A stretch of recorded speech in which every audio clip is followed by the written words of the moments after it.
Hello, and welcome to another program with your Lake Region Conference Health Ministries Department. I'm Dr. Christina Wells, and I am the Health Ministry Leader for the Lake Region Conference of Seventh-day Adventists. And I thank you for being with us here this afternoon. As you know, we just ended a series of better health for you in 2022, and we're still gonna be continuing to add to that series. But if you missed that, we talked about all the 8 laws of health and natural remedies, and we'll be doing more and more things. So if you missed any of those presentations, please go back and listen to those. And today we have another exciting presentation for you.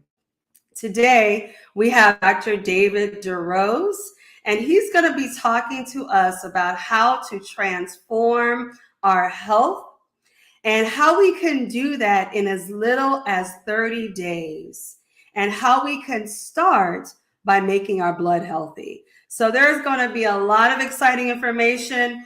Get your notebooks, and because I even got my piece of paper and my pen here, because I'm going to be taking notes as well. And so thank you again for joining us.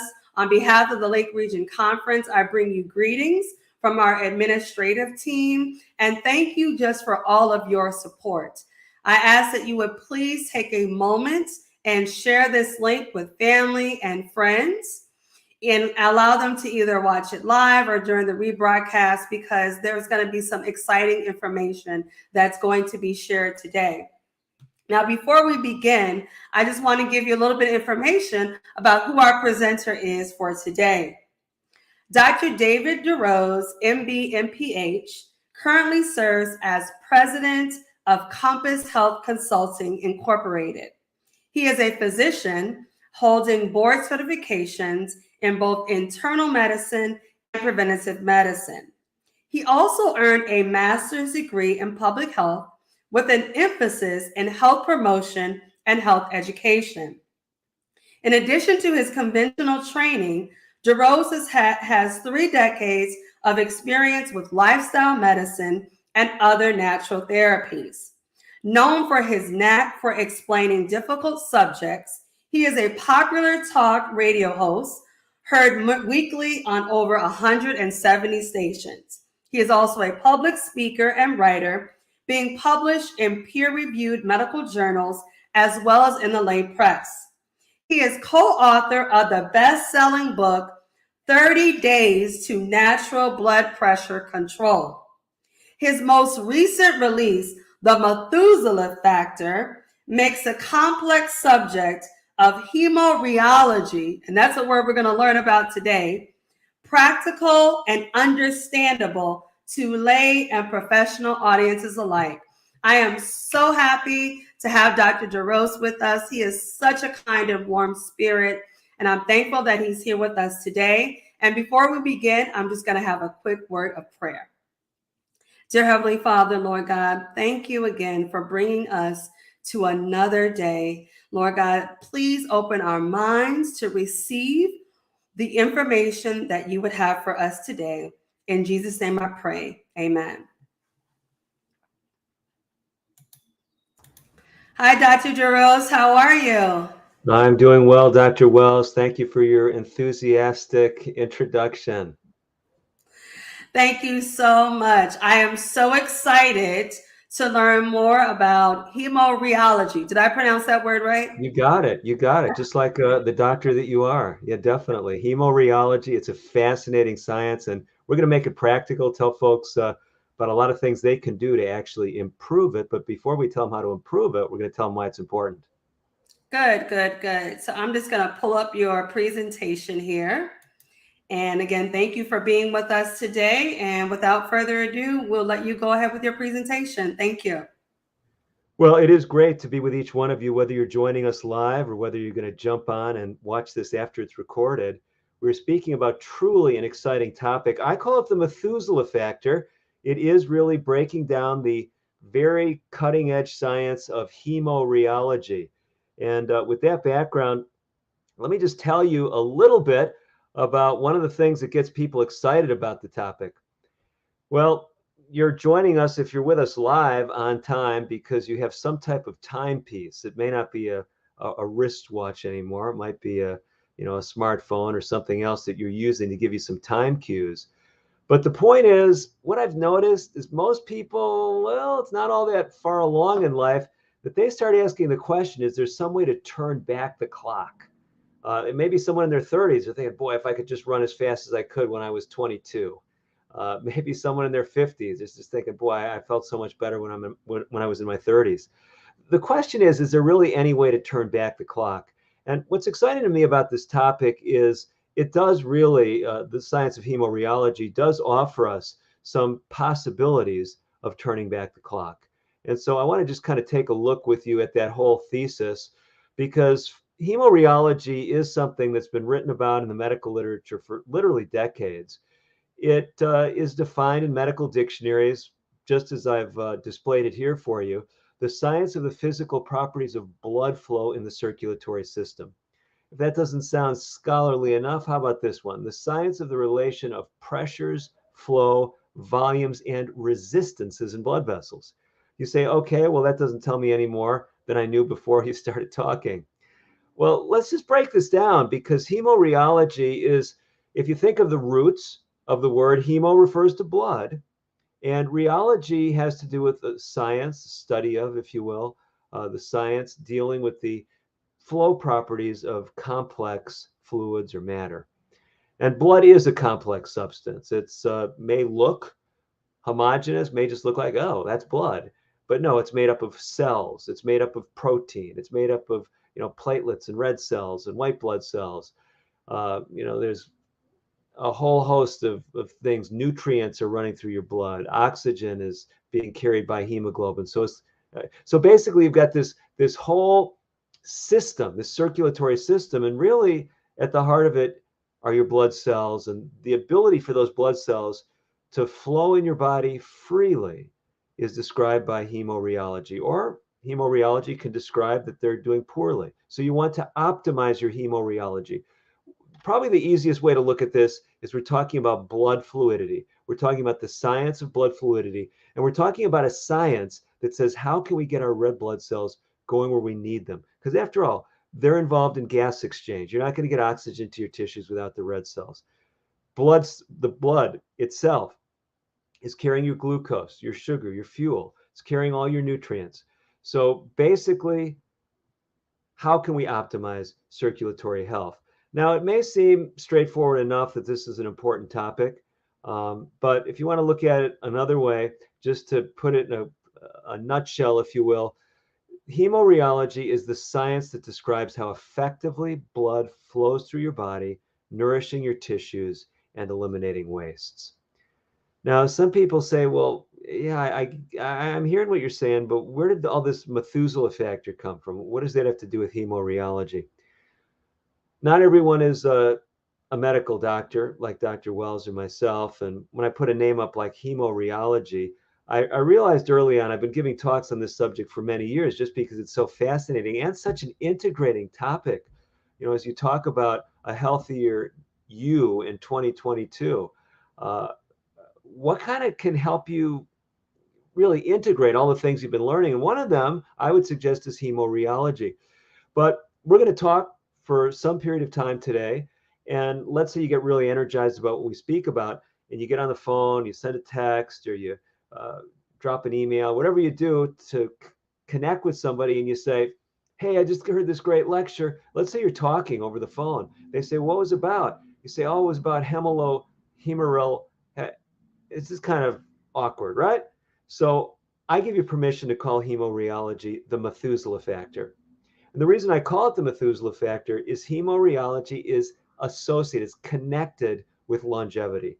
So if you want to live longer and better, actually the subtitle of my book right here, the Methuselah factor, live sharper, leaner, longer, and better, we can be sure that Methuselah, the individual who lived the longest on this planet, according to the Bible, had to have good hemorheology. There's no way he was going to hit 969 without having very excellent blood fluidity.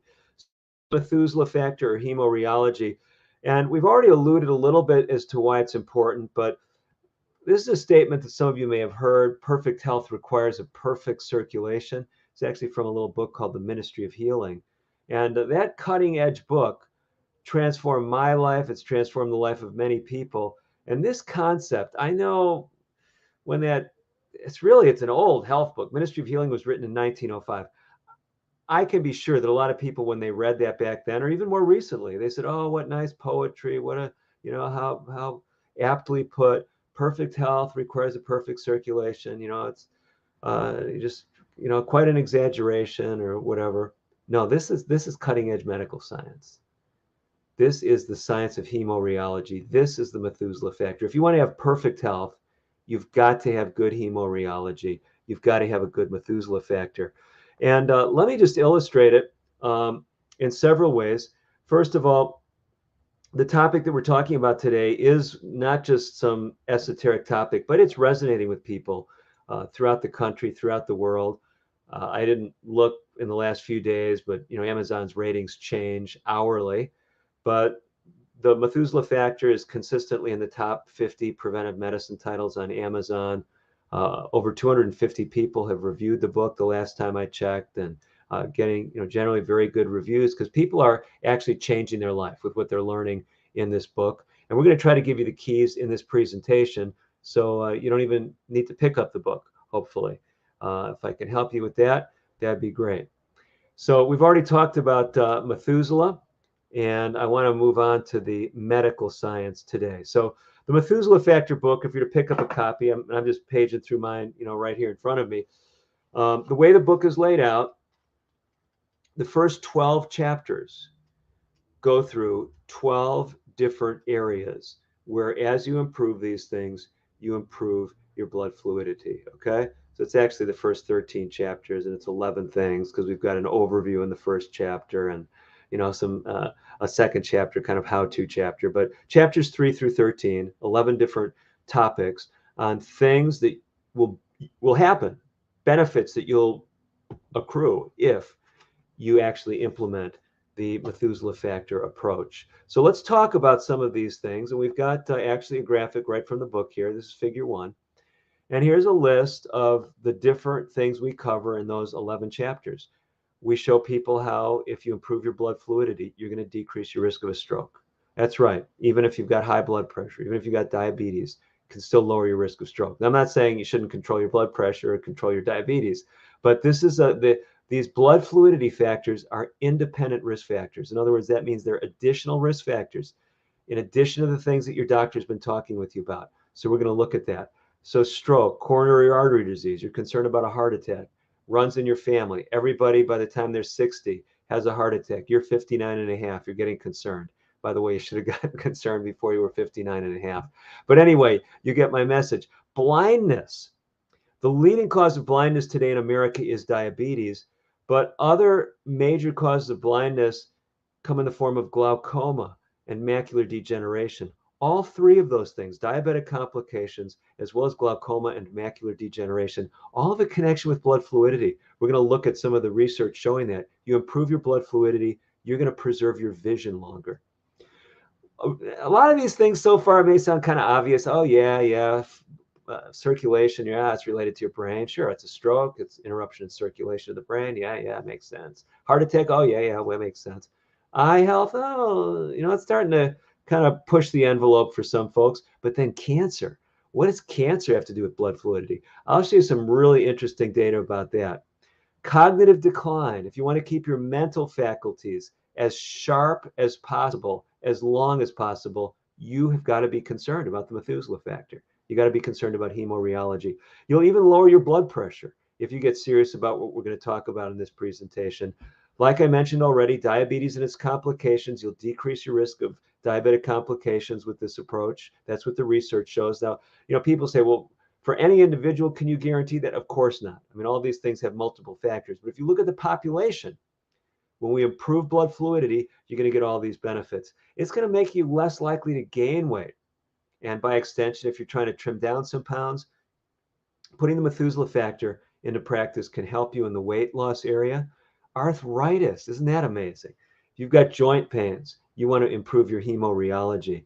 And then you say, hey, I don't have any issues, but I'm 72 and I don't feel quite like I did when I was 30. Well, if that's you, there's evidence that the Methuselah factor, like I mentioned at the beginning, can help kind of turn back that clock and actually help you do better physically, even as you age. And if you say, well, I'm not worried about aging, I'm 20, do you know that if you're an athlete, even if you're not an athlete, your physical performance will improve by actual measurement?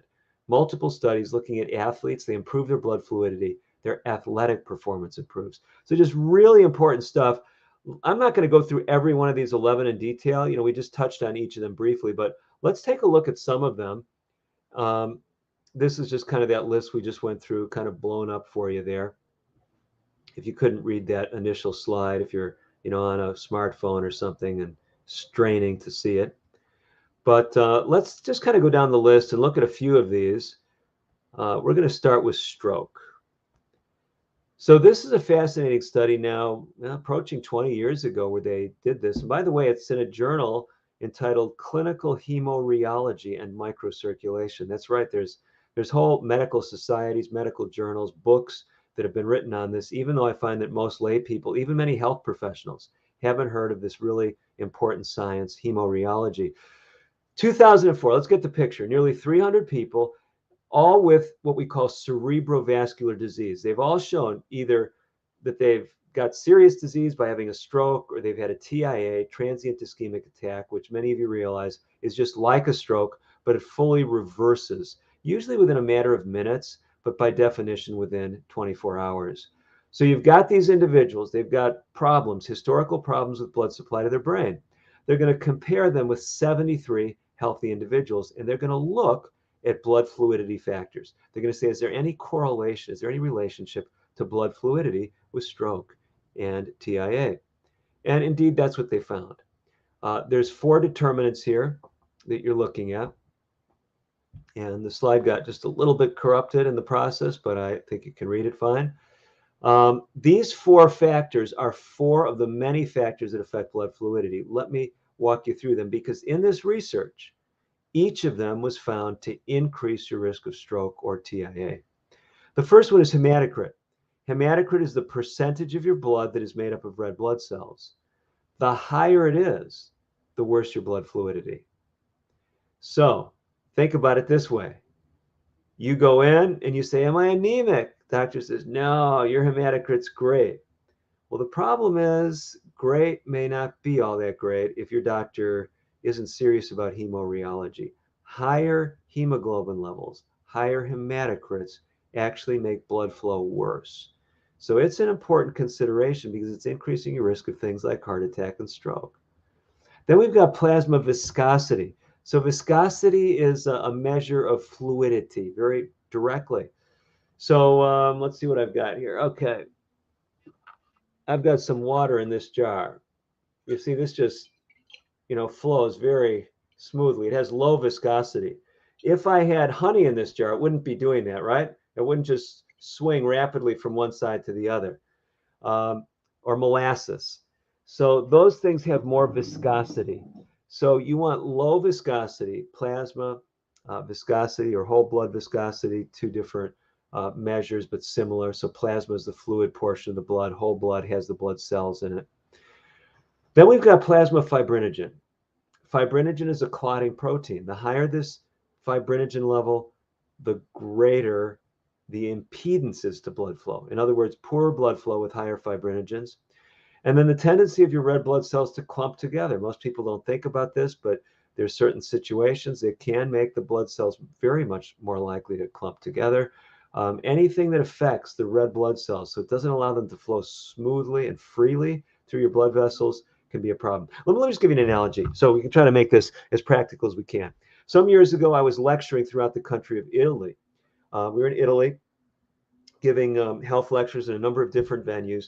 And at one point, as we were traveling, sometimes we were on trains, other times we were driving. So I'm driving a vehicle, one of those small European cars. And as I'm driving along, my depth perception is telling me if I keep driving down this road, either the buildings are going to be damaged or the car I've rented will be damaged because the road just keeps getting narrower and narrower and narrower. What do you think would have happened if I just kept driving and the width of the road or alley, whatever I was on at the time, was narrower than the width of my car? What do you think would have happened? You think those buildings would have moved? No, you guessed it. The car would have been damaged. So what did I do? No room for a 3-point turn. All I could do is back straight out. Now, the reason I tell you that story is the red blood cells, your red blood cells, are going through your system into your little capillaries every moment of every day, every second of every day. You've got red blood cells going through these tiny capillaries. How much wider are the capillaries than the diameter of your red blood cell? Because remember, in that illustration in Europe, driving in Italy, the car was not going to go because the width of the car was bigger than the width of the thoroughfare. Thoroughfares in your body, the smallest ones are called capillaries. How wide is a capillary? Well, it tends to actually be about half or less than the width of your red blood cell. You say, what? Well, then how can a red blood cell get through a capillary? If the red blood cell is twice as wide or wider than my red blood cell, how is that going to work?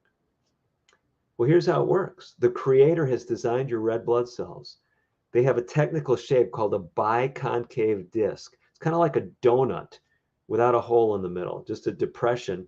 It allows the red blood cell to fold over on itself and squeeze through your red blood cells. So I know some critics, when we talk with them about our bodies being fearfully and wonderfully made, they say, well, I'm an atheist. I just think we evolved. And it didn't evolve all that well because the red blood cell is so big. If a creator was making, he would have had it the right size. No. Just the opposite. The Creator designed it that way so your red blood cell would have maximum contact with the capillary wall, squeezing through, optimizing exchange processes in your microvasculature. So here's where we're going with this. If the red blood cells clump together, they can't fold over on each other and they can't get into those little capillaries.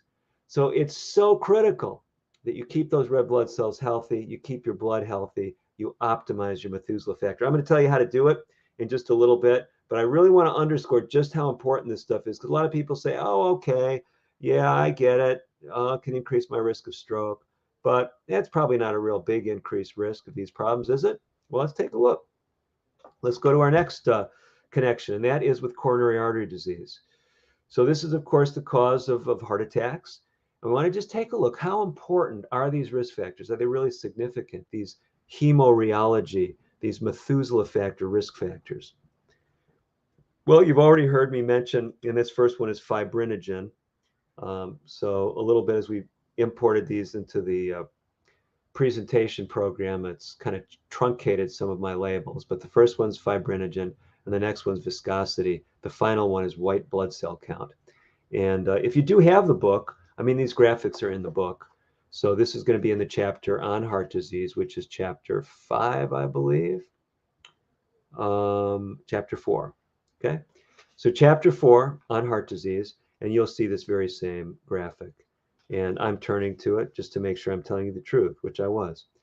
So first one, fibrinogen. I already talked with you about this. This is that clotting protein. But what I want you to notice is these aren't looking at really extreme values. This is comparing people in a population with the lowest fifth of values. That's the light blue, with the highest fifth of values. So lower 20% versus upper 20%. So this isn't the person with the very worst fibrinogen comparing the one person with the very best in the population. No, this is looking at large swaths of the population. So you've got the 20% with the lowest fibrinogens. Look at this. They have 4 times fewer heart attacks, major heart events. It's not just heart attacks, it's heart attack death. This is crazy. This is a powerful risk factor.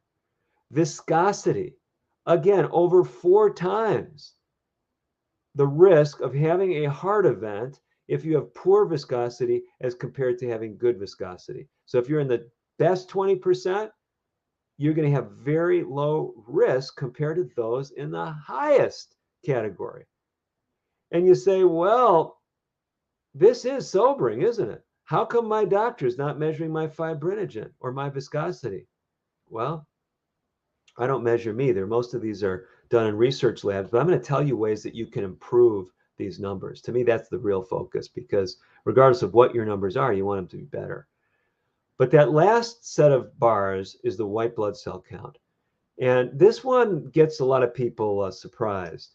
So let me talk a little bit about it, because I've had a number of people over the years have gotten very worried. In fact, I think of a pastor that called me up years ago, and he said, Dr. DeRose, I was just at my doctor's office and my white blood cell count was low. And he said, the doctor is telling me I have to start eating meat. This particular pastor was a vegetarian. By the way, just as an aside, I think that's a good decision. Anyway, so he's saying the doctor is telling him he's got to eat meat to raise his white count. And I said to this fellow, I said, you know what? You don't need to do that. I know a better way to raise your white count. And he said, what? And I said, start smoking. He was like, what? I go, it's true. You really want to raise your white count? Quickly start smoking. So now I'm not recommending that, nor am I recommending that you eat meat, because I then explained to him my favorite illustration of white blood cell count. So think about this. I don't know where you're listening from today, but there's a good chance that you're not all that far away from an interstate highway. But let's say you're far away anyway. You're living in rural Wisconsin, rural Illinois. Say, oh, it's a long way to, I-80 from where I live. Well, it doesn't matter. Let me illustrate it this way. Where you just go 20 minutes from your house. Let's say you just went to church and it's a 20-minute drive. Here's the question I've got for you. Even if it doesn't matter what kind of roads you drove. As you're going back home, if you start seeing progressively more police cars as you're getting closer to your home, what are you thinking? Are you thinking, boy, this is great. My tax dollars at work. We're finally getting some decent police protection around here. Is that what you're thinking?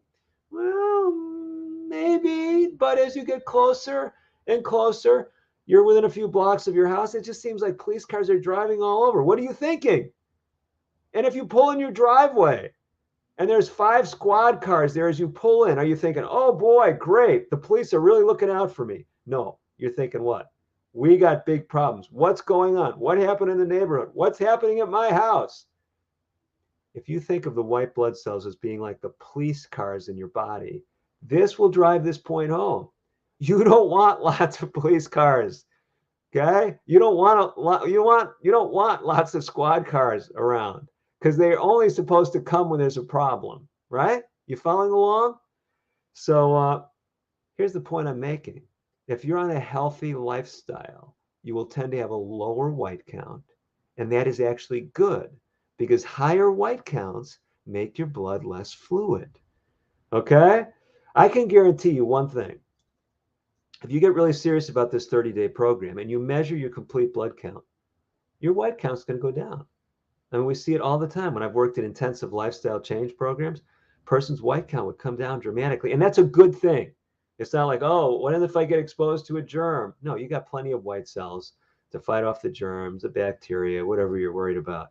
But you don't need extra ones that are ramped up because you're throwing criminals, if you want to use the metaphor, into your body, tobacco smoke, the flesh of dead animals. You get the point. Okay, we won't belabor that anymore. Let's move on. We are going to talk next about this: blindness. Glaucoma is an abnormal increase in pressure in the eye. When the pressure goes up in your eye, it can damage the optic nerve. Glaucoma is a strange condition because it's very insidious. It starts robbing you of your peripheral vision first. So some people lose considerable vision before they're even aware there's any problem. Now, the flip side occurs with the condition macular degeneration. So the macula is the most sensitive part of your vision. It's your central vision. So if you have macular degeneration, that is going to damage the central part of your vision first. You combine the two and you're really in trouble, right? So your peripheral vision is being damaged by the glaucoma and the central vision by the macular degeneration. And if either one gets bad enough, it can extend, beyond. So here's why we're talking about it. These are major causes of vision loss, major. It's one of the main reasons that I recommend people, even if they're healthy, have regular eye screening. It's why I have regular eye screening, to make sure, I'm not having problems with my eye pressure. I'm not having damage to my retina. These are things you want to keep on top of. But let's just look now at what factors increase the likelihood that you will lose your vision or have damaged vision from things like glaucoma and macular degeneration. Well, just take a look at this list. This is looking at glaucoma. This is an ophthalmology study, actually published out of China. And you say, well, this is interesting. Look at this list. Has any of you seen this list before? This is the same list. And these are two independent studies. These weren't colleagues or anything. They're looking at just different indicators, different markers of blood fluidity, and whatever markers they measured. In this case, these four they looked at. The tendency of the red blood cells to clump, that's erythrocyte aggregation. That's just a fancy term for it. Fibrinogen, the clotting protein. Hematocrit, percentage of your blood made up of red blood cells. And your viscosity. The higher those things were, the worse those things were, the greater your risk of glaucoma. So what I'm trying to help you see, we're not just talking about things that can kill you. We're talking about the Methuselah Factor. We're talking about things that affect the quality of your life. But let's come back to one of the big killers, and that's cancer, because this is the one that always, mystifies people. It kind of mystified me first, too. When I'm studying this years ago, I'm thinking, why would cancer rates go up in people with poor blood fluidity? Well, there's a number of reasons for it. So like I said, each of these bullet points is a whole chapter in my book, and you're welcome to, find it there. We also did, and I probably should mention this to you, I have a YouTube channel called Compass Health. Compass Health is my company, Compass Health Consulting. So if you go to Compass Health Consulting on YouTube, we have a series of videos called The Missing Link. And those missing link videos, we go like, what's the missing link with cancer? Well, the answer just happens to be, to every one of those questions, hemorrheology. Why do I have cancer? Everything else is good. Well, the missing link might be your hemorrheology is bad. Or why did I just have a heart attack? My cholesterol was good. My blood pressure was good. I don't have diabetes. Maybe you have a problem with your blood fluidity. So it's a series of free videos based on those first 12, 13 chapters in my book. So you can go there. And I won't guarantee you that all is in the video that's in the book, but we did put a lot of material in these short videos. So if you go to Compass Health Consulting and you look up the Missing Link playlist, so Missing Link playlist, you'll be able to, pull up some videos about each of these topics. So why the connection with cancer? So let's talk a bit about it. And in the chapter, like I said, we look at a number of things. And we go through this graphic and talk about platelets and their relationship with cancer. You can see here fibrinogen, higher fibrinogen levels are connected with cancer, and so are higher thrombin levels. It's another clotting protein. Those of you that are health professionals, you realize primary cancers refer to cancers just occurring, in the first place. So blood fluidity factors are involved there. And what's really fascinating to me is they're also involved in metastatic cancer.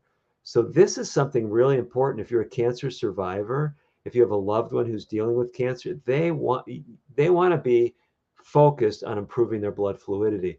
So let's just take a minute and show you one of the more fascinating studies that really drove this home for me.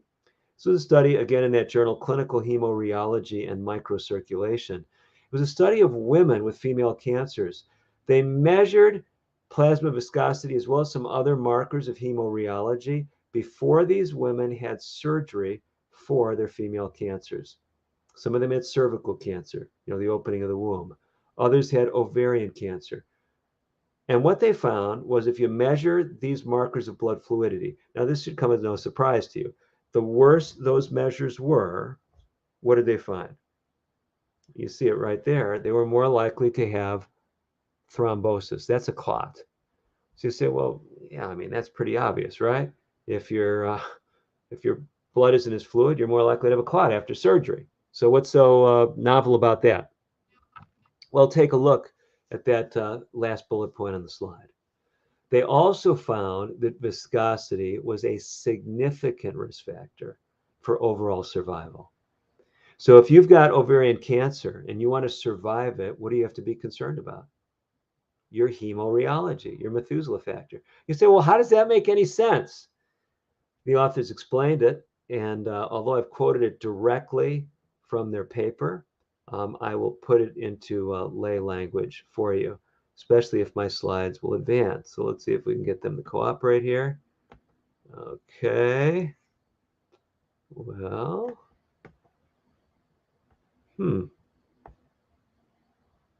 okay.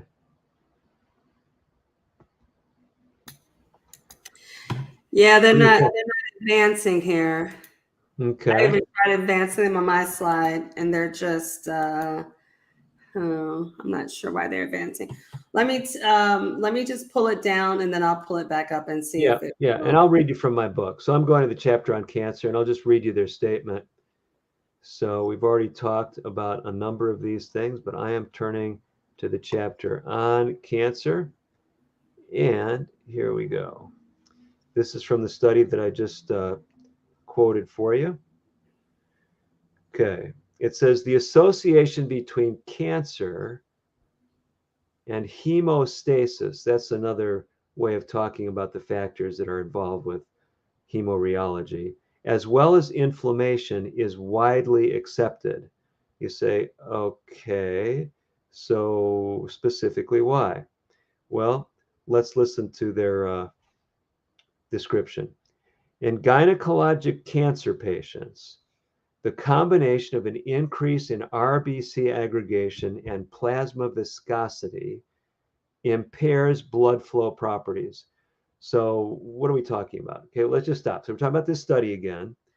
Women with female cancers, ovarian cancer, check their blood fluidity.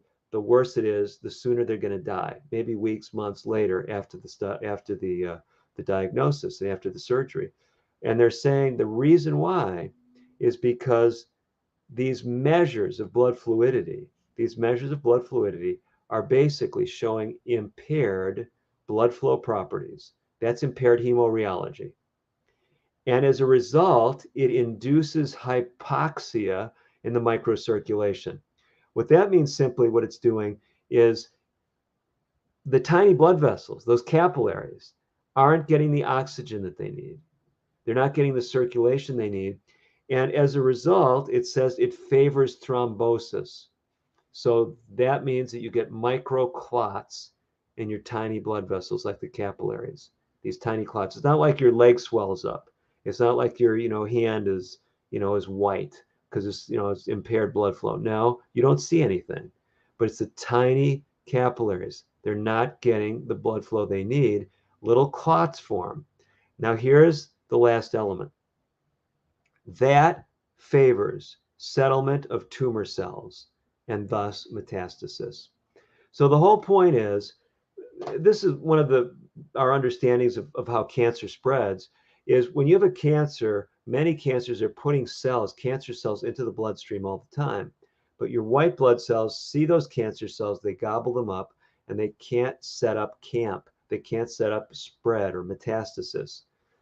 If, however, you have poor blood fluidity and you've got little clots forming in your capillaries, then a tumor cell could lodge in there, be relatively isolated from your circulation. Because remember, you're not getting the circulation you need. Cancer cell gets in there, then it can set up shop.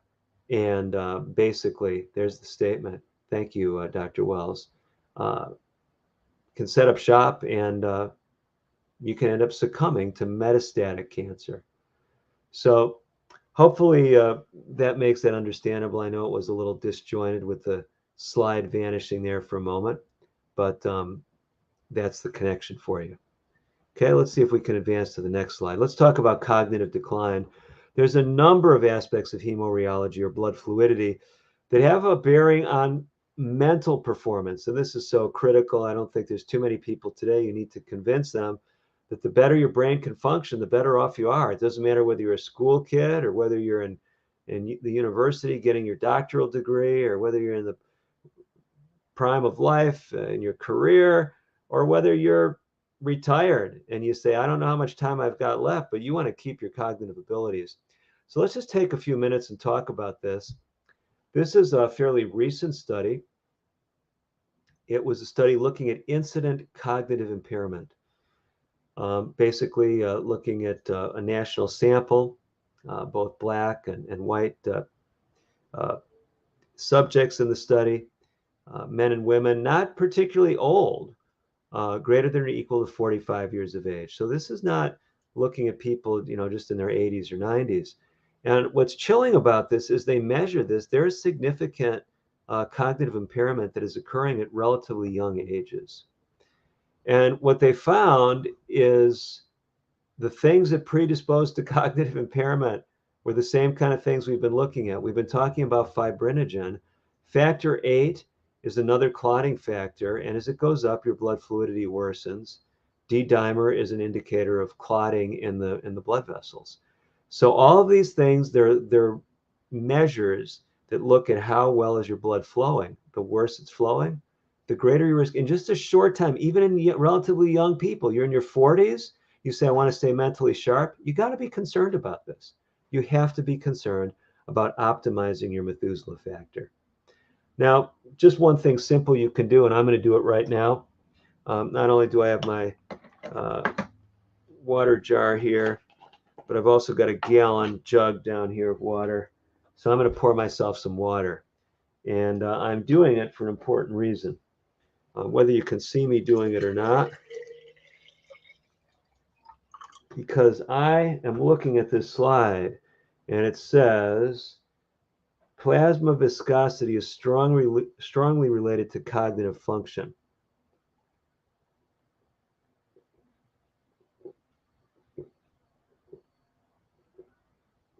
One way to immediately lower your viscosity, at least if you're dehydrated, just drink some of this stuff. If your mind is getting kind of cloudy, you could be dehydrated. So don't hesitate to drink water. Take advantage of that. Okay, we're going to hasten on. And I'll tell you about another thing. So you're learning I told you we're going to tell you about things to improve your blood fluidity. You just learned one, that's drinking more water. We'll talk about that a little bit more detail before we finish. But here's another one for you. Now, this may not look like plain English. Venesection can improve mental alertness. This is probably the way to make this practical for you is donating blood. If you donate blood, if you have blood removed, that's what venesection is, removing blood. Actually, in many people, improves mental alertness. And might as well talk about it here. We could just as well talk about it later. But there's compelling research, and we have it in our book, The Methuselah Factor, as well as in our blood pressure book, that if you're a regular blood donor, just donating blood, whole blood, 4 times a year, the data indicates you can lower your blood pressure 10 to 12 points systolic. So just some very interesting research. It seems that many of us have higher hematocrits than are optimal for the best blood flow. So if you're donating blood, you're not only helping other people, but likely helping yourself. Improve your blood fluidity, you'll improve your blood pressure. I'm not going to take a lot of time about this or about diabetes. We've touched on those. I think what we want to do is, well, let's talk about the weight gain. And then I want to give you some more things that you can do to improve your blood fluidity before time slips away from us. This is a really interesting study. Again, not a particularly old group of people, mid-40s to mid-60s, 13,000 of them. And they were looking at these blood fluidity factors, trying to see if it had any bearing on their weight. And what do you think? Well, it did. So those with higher fibrinogens, higher white counts, higher factor 8, the higher it was, the greater their risk of gaining a significant amount of weight in this relatively short study of 3 years. So the whole point is, I don't care what your goal is, if you want to perform better mentally or physically, if you're concerned about stroke, heart attack, diabetes, you just want to keep your brain functioning well. I think we've presented enough that everyone is on the same page, that we want to improve our blood fluidity, okay? What can we do about it? And that's the big question now. So first, what I want to let you know is we've got a free program for you. And if you're going to just take advantage of one thing that I've got out there, I would recommend this. So I mentioned to you, I've got several different presences on the web, but this is our newest one. We call it timelesshealinginsights.org. So if you go to timelesshealinginsights.org, you can go on a free 30-day health program. I'll actually walk you through on a daily basis, not live. There are videos. I have videos each day, run about 6 minutes in length. So it's not going to take a big chunk out of your day. Watch that 6-minute video, and I'm going to give you something specific that I want you to do and continue through the end of the month. Now, it just so happens we're filming this on April 30th. All of you know what comes after April 30th, May 1. What a perfect time to start a new program. Hey, the month of May, I'm going to go on a 30-day lifestyle journey. So sign up today or tomorrow. I would say sign up today and start on the program. You can even start today after my presentation. But timelesshealinginsights.org. And let me just tell you a little bit about how the program works and why I'm telling it to you now in connection with the Methuselah Factor. So this series, this free series, 30 Days to Better Health, is especially focused on helping people who have high blood pressure or diabetes. I give 30 daily challenges. But now let me tell you a little bit more about the Methuselah Factor book, and you'll see why I'm putting these two things together. The Methuselah Factor book, I told you what's in the first 13 chapters. These are all the things that are connected with the Methuselah Factor, okay? Heart attacks, strokes, diabetic complications, this list that we've been going through. What do you think the last 30 chapters of this book are devoted to? They're not really long chapters, 3, 5, 6 pages maybe. They're devoted to daily goals, daily challenges. I just opened to day 5. Day 5, today's challenge. Connect with someone else in a way that relates to this program. Connect with someone else in a way that relates to this program. That's day number 5. You say, well, what are you talking about? I'm talking about the power of social connectedness.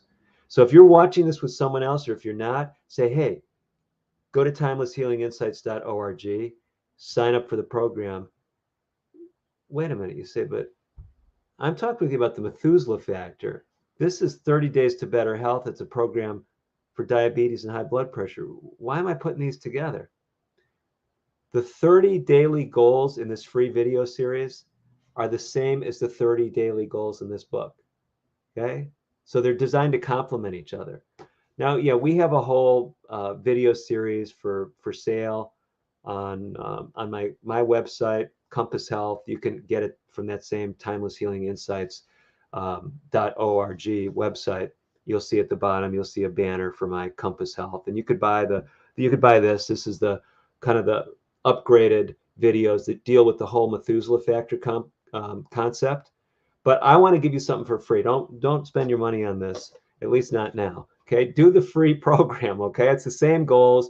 Yeah, the Methuselah Factor one applies it not just to diabetes and high blood pressure, but it expands it to the things we've been talking about, mental performance and things. But it's the same program, and it's totally free. No, we don't have all the graphics and the film roll that we have in the professional production, but I want you to go through the program. Go through the free program. Go to timelesshealinginsights.org. It's the same goals, okay?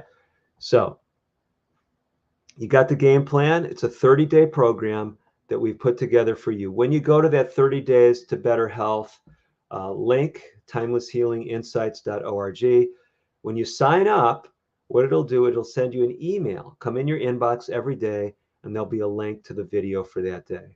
We also have free handouts if you're representing a church.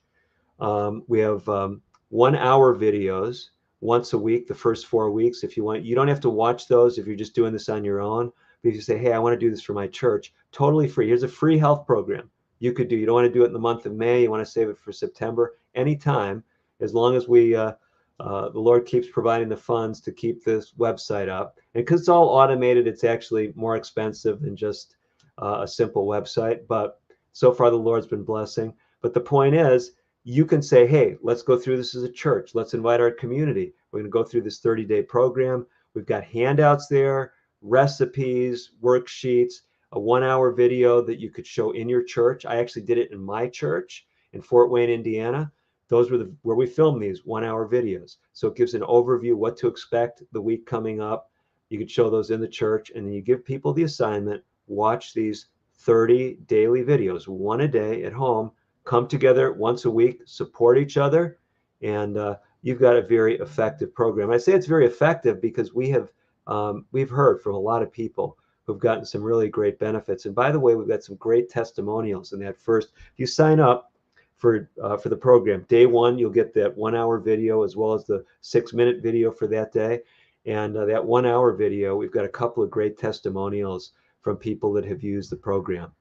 So sometimes I'll actually give this lecture that I'm giving to you virtually live, and we'll often do it. We'll actually help that church, that community group, launch a 30-day online program. And we always tell people, if you can go through the program with someone else, you're going to dramatically increase your likelihood of success. This is a program running in Indianapolis right now that I was speaking for earlier this week. And I said, yeah, use those free videos, but also come here to this venue, because there's a group of people that we're going to be using that program and supporting each other. Okay. So you can download this on my website.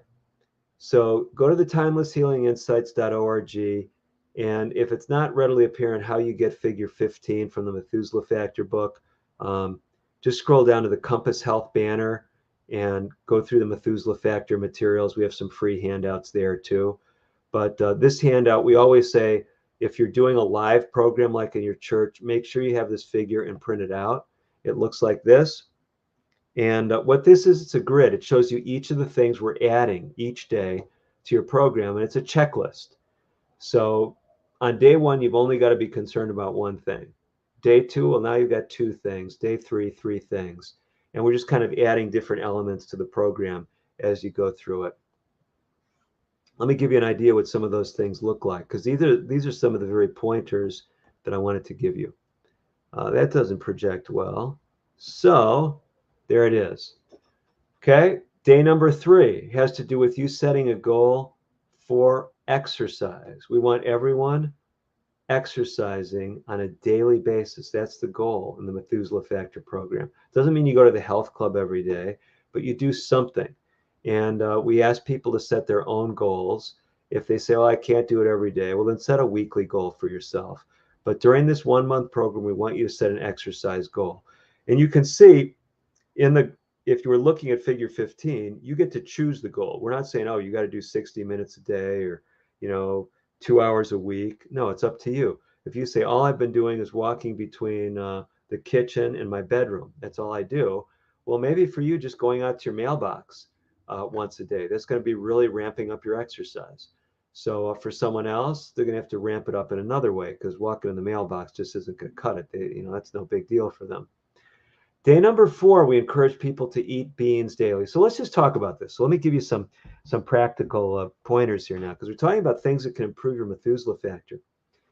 Beans are one of the most powerful foods you can eat. Beans are incredible. Among the things in beans is what we call leguminous fiber. And leguminous fiber is this amazing fiber that actually helps to stabilize blood sugar.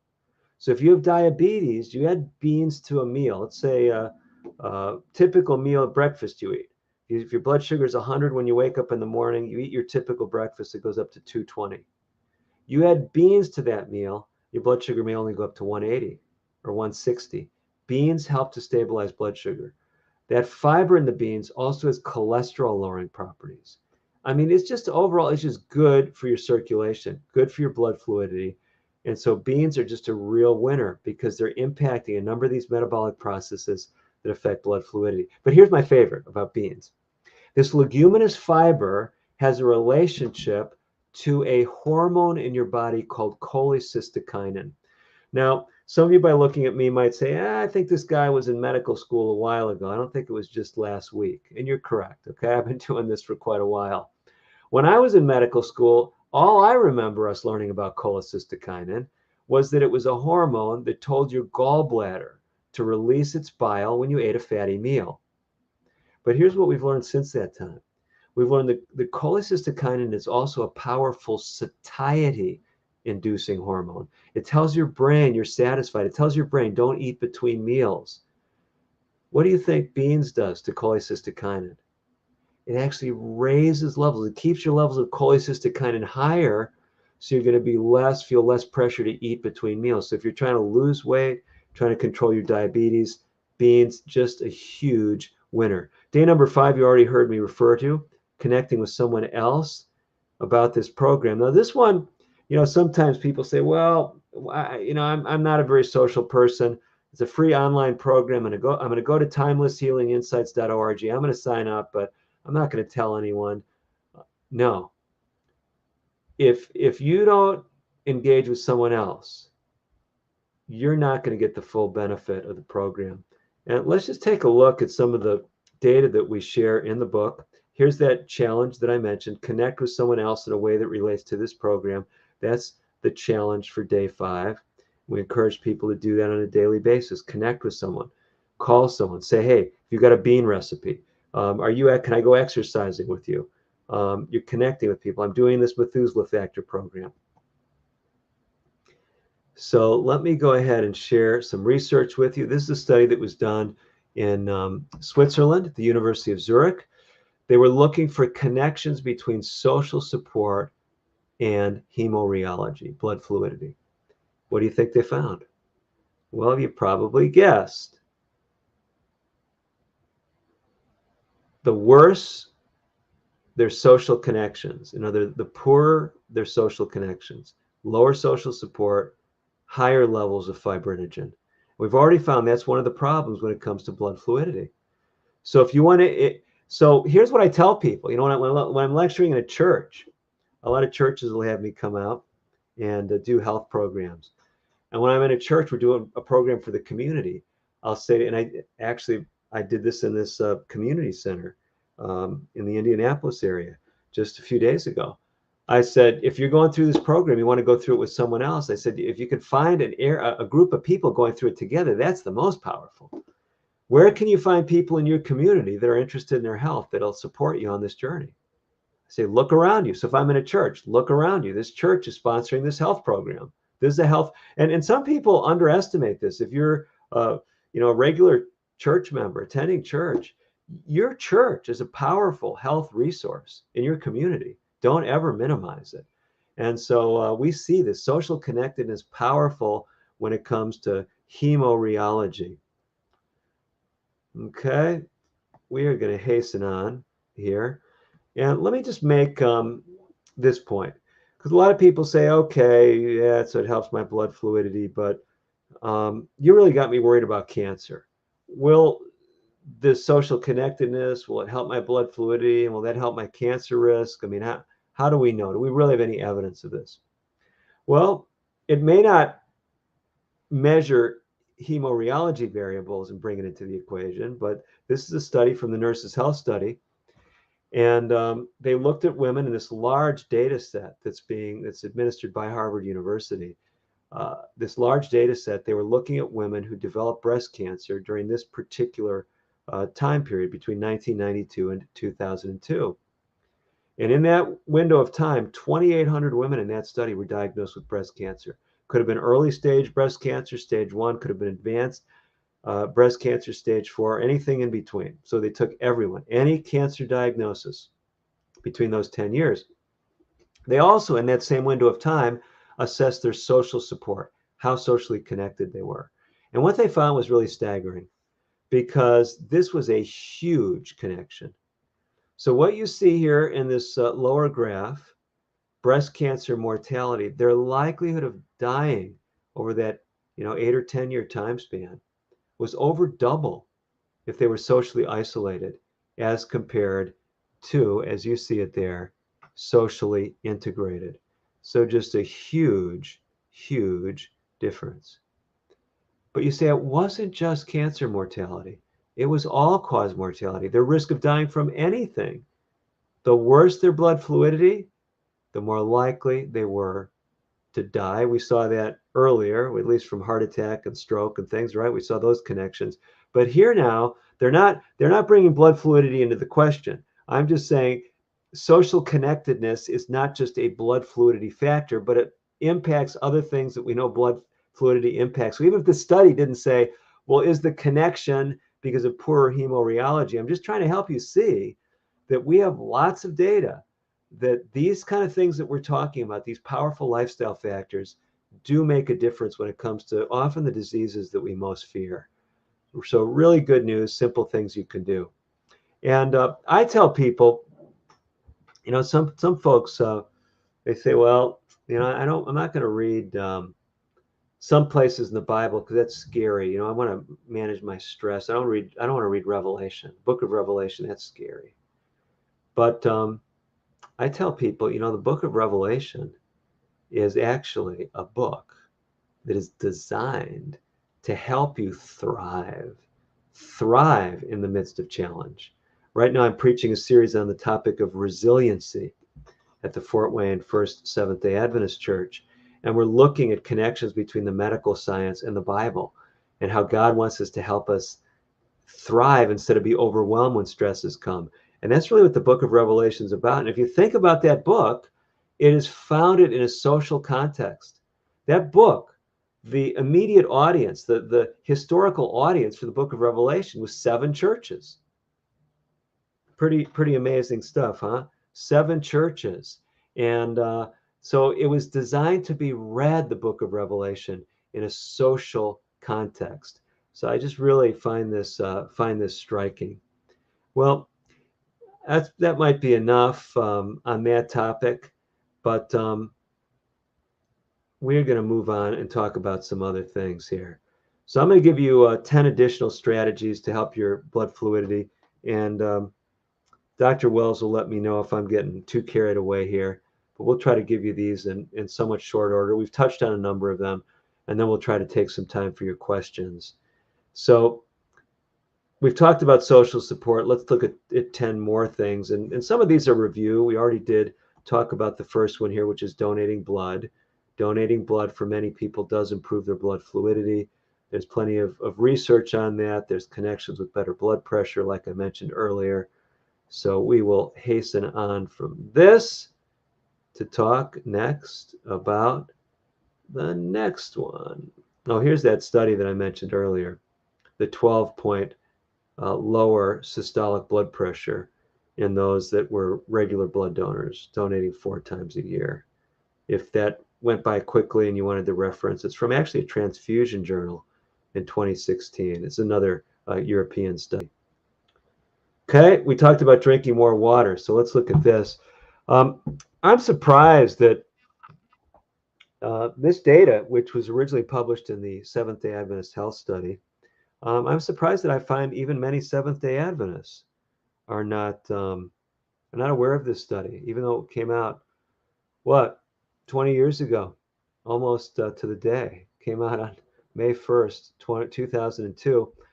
I remember talking with Dr. Jacqueline Chan, the lead researcher on this study, shortly after the study had come out. And Jackie was saying, well, when I did this study, I was getting a lot of pushback from my colleagues. A lot of them were thinking, this is not going to really show anything, but it was impressive.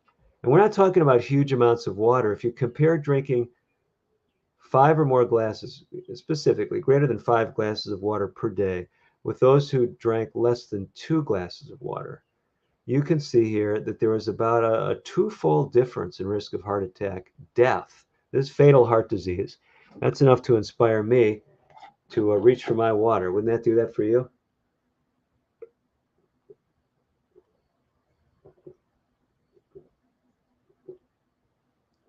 Good stuff. Well, here's the point. You look at this data, and I often kind of joke with my audiences when I'm giving this in public, and I say, it's probably someone nudging the person next to him, saying, you see, that's why I drink all that Coke, so I can get my water, because I don't like that water stuff. Well, is it just as good to drink Coke or milk or some of these other common beverages? Well, Dr. Chan and her team looked at that as well. And they found just the opposite. As you drink more of other beverages, your risk of a fatal heart attack rises. Now, some people will ask me, for example, they've read my book, 30 Days to Natural Blood Pressure Control. They'll say, Dr. DeRose, when you and Dr. Steinke and nurse practitioner Trudy Lee, when you guys wrote that book, you recommended hibiscus tea for blood pressure. So if I drink hibiscus tea, is it going to increase my risk of a fatal heart attack? Because, well, here's the deal. This is, from free living people. Presumably, a lot of people were not drinking hibiscus tea back in 2002 in this study. So it was looking at, it's going to represent mainly the major beverages that people were drinking, not, red clover tea or hibiscus tea or some herb tea that might actually be generally helpful. So yeah, don't draw that wrong conclusion. But your typical beverages, your soft drinks, and we could show you studies about all these things. But let me just give you this one aside before we talk any more about beverages. And again, I don't want to spend too much time with this. But drinking pure water actually speeds up your metabolism. Just drinking a half liter of water, which is the size of, kind of a standard water bottle. I don't have one right here handy, but standard water bottle. If it's pure water, no vitamins added, no fruit infused water or something like that, but it's going to rev up your metabolism 24% for an hour. So if you're looking to lose weight, pure water can give you an extra edge in that regard as well. Okay. So I think Dr. Wells is either saying, or the program is saying again, they don't want me to advance any further. So we're going to say then it's time for maybe a limit on the slides that I could upload. We're going to open it up for questions right now, maybe, Dr. Wells. There's other things we could talk about, but probably good to take those questions at this point. Yeah, thank you, Dr. DeRose. I think that what happened is that it only there was like a pause in between the slides, so I had to advance them so far, and then that was the last slide that was on here. So maybe it didn't upload fully, or there was some glitch in uploading it. But thank you for the presentation, and I invite those who are live in the audience to please place your questions in the chat. And so there are a couple of things that I wanted to just sort of sum up from what I heard you say, and then ask you to elaborate on a few other things, if that's okay.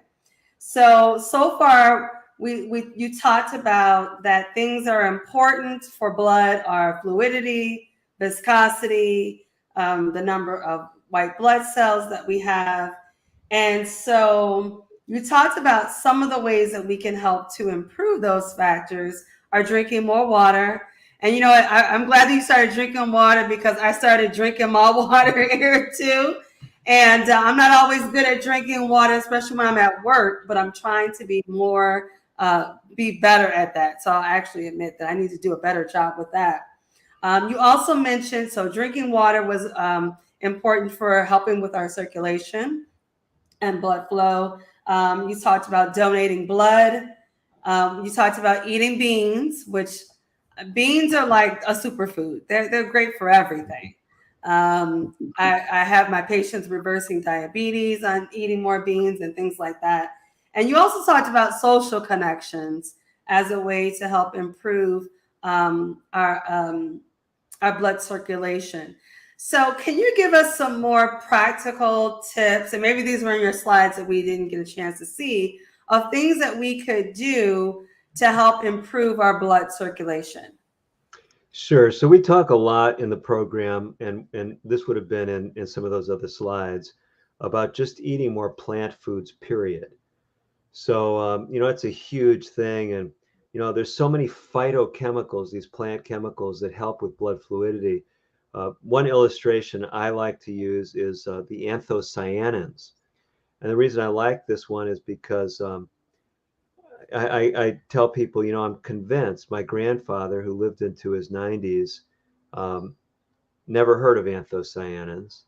And I'm convinced he never took an anthocyanin supplement. So I asked people, can we be sure then that he had no benefit from anthocyanins? And the answer is no, because he grew up in Italy, and anthocyanins are rich in things like tomatoes and garlic and onions, and so he was getting plenty of these phytochemicals, even though they weren't labeled on the foods that he was eating.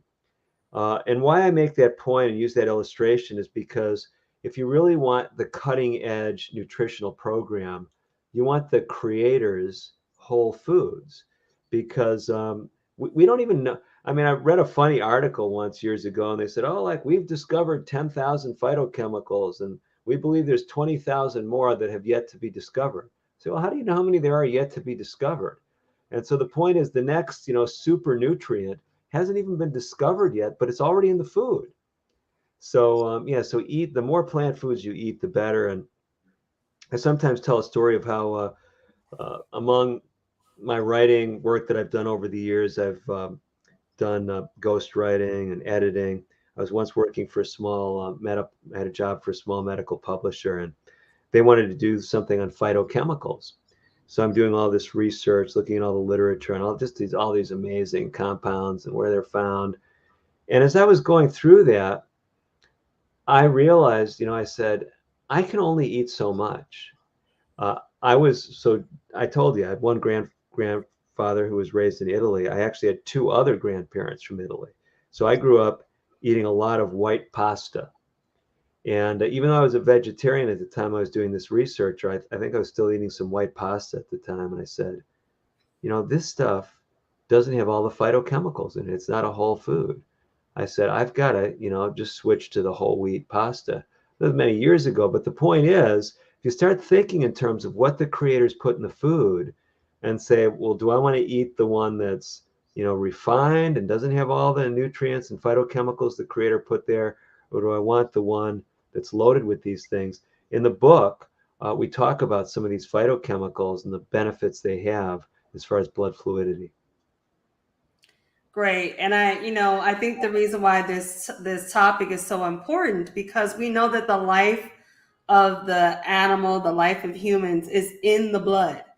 And so blood is what carries oxygen and nutrients to all of our organs. And so if our blood is not healthy, the rest of the body is not going to be healthy. So what I hear you saying is that eating more plant foods, the way that the creator designed, is a way to keep our blood circulation healthy because of things like phytonutrients. Mm-hmm.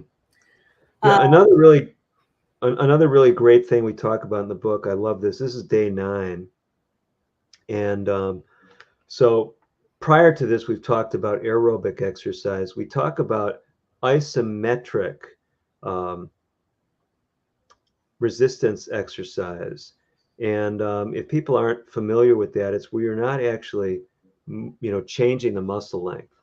So this would be like a grip strength exercise. And we talk about the research on this. It's really interesting. So they've studied it as far as benefits on blood fluidity as well as blood pressure. There's some evidence that you might be able to lower your blood pressure 10 or even 15 points by spending 10, 12 minutes 3 times a week doing isometric grip strength exercise. We have the whole protocol in chapter, it's day 9, it's chapter 23 of the book. I'm happy to go over it on air, if people want to, Can if you just that's the give only us reason they some buy the book. examples of what kind of exercise that would be? Yeah, so this is this is the protocol. It's using a dynamometer, or a hand grip device. And the ideal would be to go like to a high-end sports store, a fitness club, and find out what your actual grip strength is. And you want to use a grip strength device that uses 30% of your maximum grip strength. And what you're going to do is you're going to do a full session 3 times a week. You hold it with one hand for 2 full minutes, then you switch to the other hand and do that for 2 minutes. And then just making sure I'm telling you the truth. Yeah, you rest 1 minute between each set. So basically, and you're going to do 2 sets with each hand. So it's takes 8 minutes with 3 minutes of break. So it's like 11 minutes for the whole session. And they found that in doing that, in this particular study, range of 13 points, 13 points systolic and 6 points diastolic, just with this simple, grip strength activity. But you had to continue it, obviously, for 6 to 8 weeks. I believe that was the length of most of those studies. So so all kinds of stuff. We have chapters on sleep. Sleep is very important for optimal blood fluidity. Before you In move on addition, to sleep, I wanted to ask another yeah, question. Sorry about that. yeah, go So, ahead. what about people? I wanted to see if you can give another practical example for people who may not be able to go and get that device. Is there other exercises that people could do that would be, simple for them to do that would also help to improve their blood circulation? Yeah, so what I tell people, I mean, if you've got nothing else, I mean, even if you just have some canned food in your house, you don't have any weights, you're in a wheelchair, what can I do? Just while you're watching television, just take those. So basically, the whole idea with blood fluidity is movement is good. And the more you move, the better your blood flow is going to be. Blood actually stagnates fairly quickly when you're sitting. You hear about these people that have blood clots on a plane or on a long car trip. And by the way, I know some people, but I've seen as a doctor, you've probably seen it too. We'll have people come into the emergency room because we're going on a long trip. I didn't want to have to stop and go to the bathroom. They're not drinking much water. They're not, no, drink more water, make more stops. If you're in a plane, a longer flight, I mean, within 60 to 90 minutes, your blood is getting much more stagnant and it's not flowing as well. Right. Well, you're inspiring me to drink more water. All right. Well, what were you going to thank you for that practical application? What about, I know you mentioned sleep. Yeah, so sleep is huge. If you're not getting enough sleep, your body, to compensate, ramps up stress hormone levels. When those stress hormone levels go up, so does your blood pressure, so does your blood sugar, and it's not a good thing for your blood fluidity. So we have a number of sleep hygiene strategies in the book, natural things you can do that can help you sleep better. We have chapters dealing with intermittent fasting. One of my favorite fasts that I feature in the book, I call it the leaf, stem, and flower fast. So this is a modified fast. A person can eat as much as they want from any leaf, stem, or flower vegetable. So what would that include? Lettuce, broccoli, cauliflower, asparagus, kale. You get the picture, celery, anything that's a leaf, like some of the things we've mentioned, lettuce, kale, a stem. Asparagus is partly the stem, celery, broccoli is a stem and flowers, same with cauliflower. So yeah, leaf, stem, or flower, any leaf, stem, or flower vegetable. You can eat as much of it as you want. And we'll often have people use that like one day a week. There's other ways you could use that intermittent fasting regimen, but it's much safer than a water only fast, especially for people that are on medications or have digestive health issues. So it's a nice program to use. I use it with literally hundreds of people over the years. Okay. Any other practical tips that would be helpful in terms of blood circulation? Sure. If someone's going to jump on and do the timelesshealinginsights.org, sign up there for the 30-day program. If you want to do it with other people, the best day to start the program with someone else, best day to have them, jump on and sign up for day number 1 is on a Sunday. And the reason I recommend that, so it just so happens that tomorrow is Sunday, May 1. So tomorrow would be a great day to call someone that you know who needs to be on a healthier lifestyle and say, let's go through this program together. Why don't you sign up today? You may have signed up already, which would be a good thing if you signed up today. So you got a day head start. But then you compare notes as you're going through the program. And why I'm telling you Sunday is a great day to start is because every 7th day of the program, we have a spiritual emphasis. So this book is written to appeal to the lay public. It's not a religious book, but we do have spiritual principles that we introduce every seventh day. And if you start on a Sunday, what do you think the seventh day will be? It'll be on Saturday, on the Sabbath. So, so basically, that'll help connect that dot. So we have things on stress management, we have things on forgiveness, different things that have been found to actually help people when it comes to their blood fluidity that have a kind of a spiritual connection. We have a chapter on humility. Be humble is I'll just read the daily goal. It's kind of interesting how we use it. So this is on day 21. So it's, again, every seventh day is going to be something spiritual. This is a spiritual emphasis. Be humble. And we say today's challenge: reassess the lifestyle goals that you have set over the last 20 days. Remember, this is day 21. Identify at least one area where you could be humbler, taking my counsel more seriously, and making a larger commitment.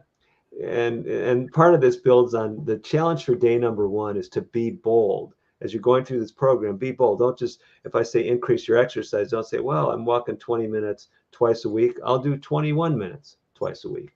Well, that isn't really a big, being very bold. So when we come to day 21, one of the applications of humility is, well, you kind of thought you knew better than the doctor who developed the program. Well, could you re-examine some of your preconceived ideas and see if you can do a little bit, ramp it up a little bit more these last 10 days.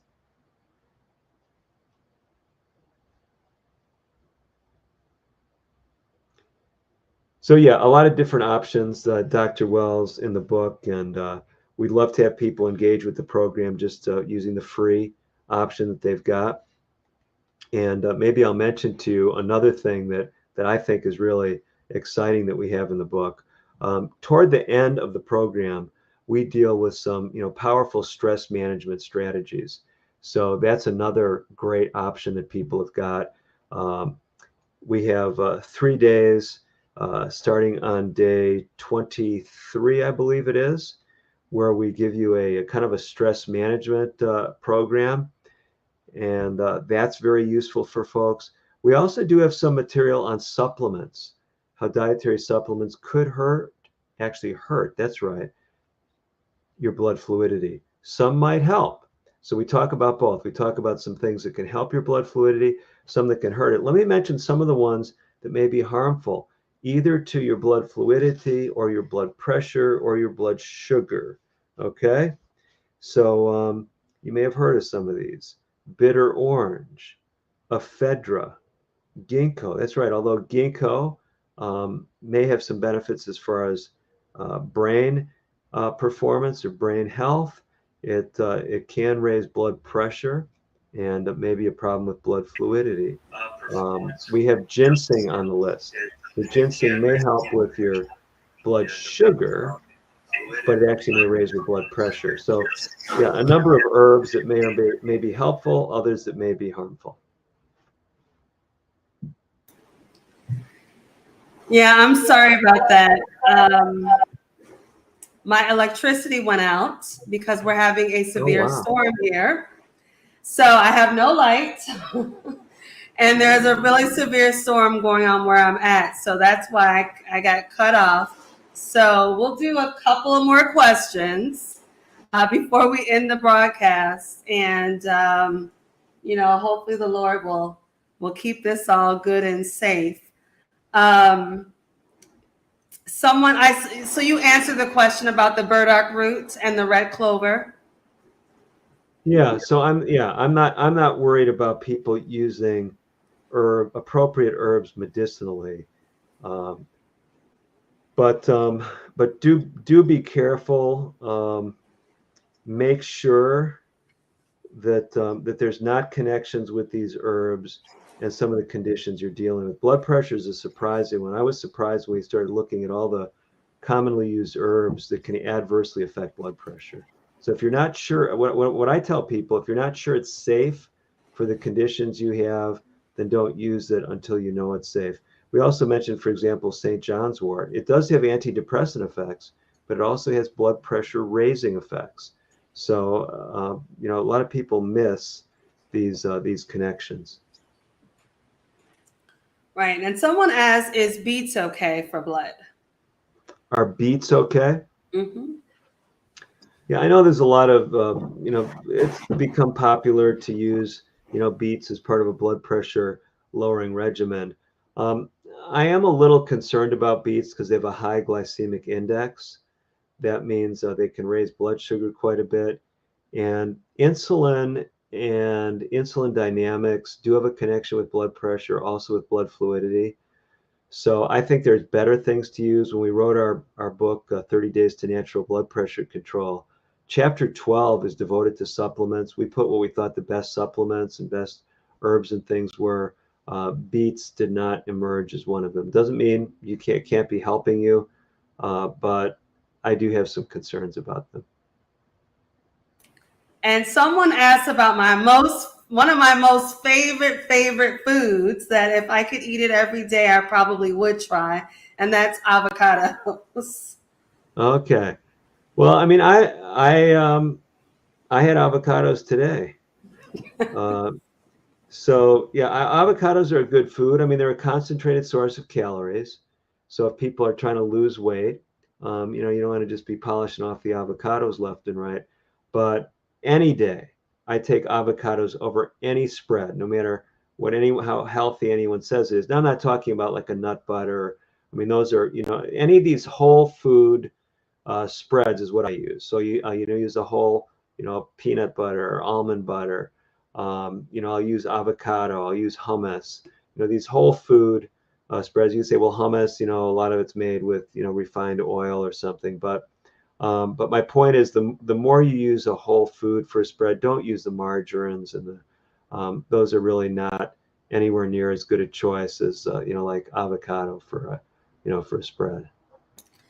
Right. And avocado also has fiber in it. It's a healthy fat. It's a whole food, like you said. And so Mhm. I definitely encourage my patients to eat them. Of course, be mindful, like you said, but I also say, don't feel like you have to avoid it. Um, Someone, and I think too, what I always try to encourage people is, because going back to the supplements, I know I missed that conversation a little bit, is that supplements are really good. One of the things we've tried to emphasize is that they should supplement a healthy diet, because if you're doing supplements but your diet is not good, the supplement's not going to really do much.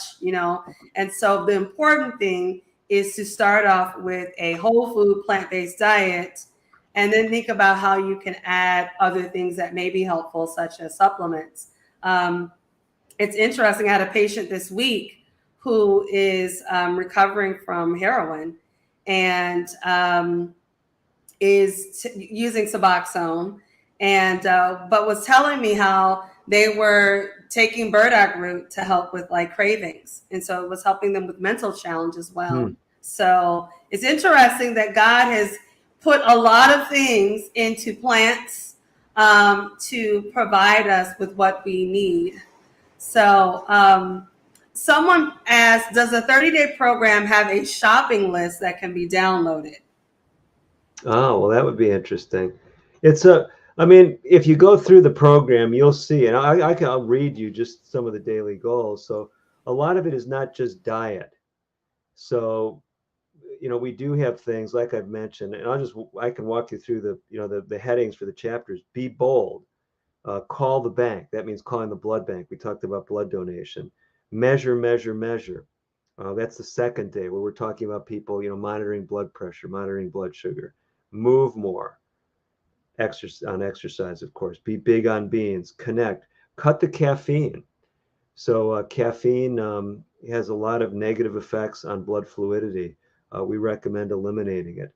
Rest and refresh. That's day 7, where we talk about the benefit of a Sabbath rest, if you will. Day 8, seek low sodium options. So we have strategies on lowering sodium. So it's not, and we have things on lowering fat, avoiding hidden sugars. That's a real important topic, but we give guidelines as to what to look for. And these are really two very useful things. So let's talk about those two: sugar and salt. If you're on the program, So with salt, we say, look at the calories per serving in the food and look at the milligrams of sodium. And you want to only choose foods during the Methuselah Factor, 30-day program. You only want to choose foods that have less milligrams of sodium than calories per serving.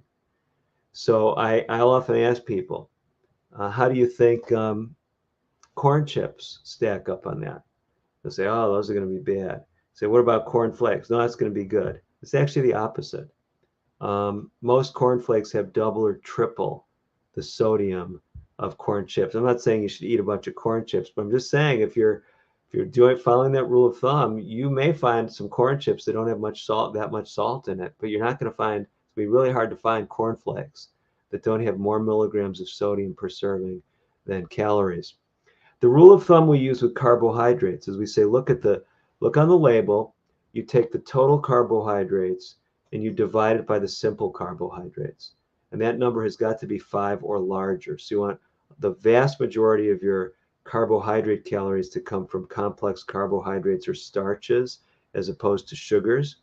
And I tell people the breakfast aisle in disguise is often the breakfast cereal. The candy aisle in disguise, the candy aisle in disguise is the breakfast aisle. You look in those cereals. So, someone said, well, I'm no worry there. I only eat the organic granola. Well, you look at a lot of your organic granola, they've got honey and, corn, whatever. They've got all these different sugars in there, malted barley, and it could have, half or a third of the carbohydrate calories are sugar. So, and the sugars worsen blood fluidity. They raise triglycerides. So, so we do have helpful things like if you're going shopping, but it's not like a shopping list because it's a more self-directed program. We're letting you make decisions, about what foods you like. We don't have recipes in the book, for example, but we're telling you what to look for when you do go down the, grocery aisles. Right, that's good because I try to remind people that organic doesn't necessarily mean healthy. Mm-hmm. So that can be tricky as well. And I always try to get people to focus on high fiber foods because if foods are higher in fiber, they're likely to be have less simple sugars. But you're right about the granola. I tried so hard to find a granola without added sugar, and I don't think I've been able to find one. It is very challenging to find granola without sugar added. So definitely you have to, we probably talked about this in one of our earlier programs. You have to definitely learn how to read food labels. That will make or break you because there are a lot of things in food that you wouldn't think would be there. And they do a lot of false advertising on the packages. So you have to really learn how to read ingredients and food labels to really understand what's in food. Mm-hmm. Well, as we wrap up here, because I want to try to wrap up before my electricity goes completely out, and I thank you for all those prayers. Any final tips that you would like to leave with us in terms of helping us to improve our blood fluidity? And I think I appreciate everything you said because what you really kind of said, a lot of that is the 8 laws of health. Mm-hmm. A lot of that is this comprehensive plan that God has given us for our health, which, as you said before, is more than just diet. It is also, also about how we connect with others, how we exercise and sleep, and all these things, how we take care of our mental health. All of those things are important for our blood and for our health overall. So are there any tips, anything else any final words that you would like to leave with us? I guess I'd really like to leave, our viewers with 3 words, and that is timeless healing insights.org. Because really, Dr. Wells, it's a free program. I'd encourage everyone to go through it. It just takes 6 minutes a day to watch the videos.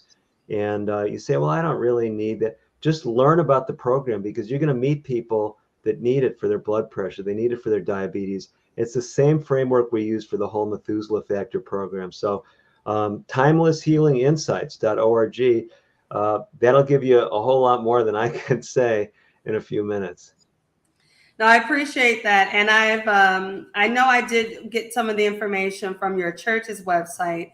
And I will say the program is very comprehensive. I thank you that it's free and that the information is accessible to anyone. I don't know if I want to say this recorded, but I really want to try to make sure that I implement this in my own church, maybe later on in the summer. But I'm also encouraging anyone that's on here to also encourage your church to do this program. I think it would be a good program to implement in churches. And again, because it has very good information and it's free. And so that there's going to be no obstacles to anyone being able to engage in it. And the other thing I want to say is that we can also teach people how to eat on a budget, how they can eat healthy foods. Eating a healthy diet is not expensive. When you're eating, not processed foods, things like whole grains, beans, nuts, and seeds, those things don't have to be expensive. So we really can help people be healthy on a budget. Remember, God has designed this to be accessible to every single person. So I thank you for your time here today. We're definitely going to bring you back for another program. Appreciate you taking the time. Appreciate all who have joined us today and have tuned in. Please, again, share this with your family and friends. And Dr. DeRose, I'm just going to ask you to say a prayer to take us out of the program. Sure. Father in heaven, thank you so much for the privilege you've given us of sharing together today. And thank you that you've allowed light to shine on our pathway and on my pathway to help me see the wonderful things you've put in nature, the wonderful way that you've created us, and how we can cooperate with you. Father, especially give courage to those people who are dealing with health issues, and perhaps even more, inspire those who don't have health issues yet to get more serious about their health, so that they can have as clear a mind as possible to hear your Holy Spirit speaking to them. They can have as much vitality to be able to cooperate with you in ministering to others. We thank you for these privileges in Jesus' name. Amen. All right. Thank you, Dr. DeRose, and thank you, everyone. Again, I will please continue to look out on the Lake Region website YouTube page so that you can be aware of our upcoming programs. Our next program is going to be on May 20th, which is a Friday night. We're going to be on the couch with Dr. Kim, and we're going to be talking about more mental health issues. But please continue to watch that website so you can see an update to our next Sabbath program. And again, feel free to email me, reach out to me if there's something that you would like, any topic or presentation that you would like for us to bring. Everyone be safe. Have a wonderful rest of the day. Take care. Bye-bye.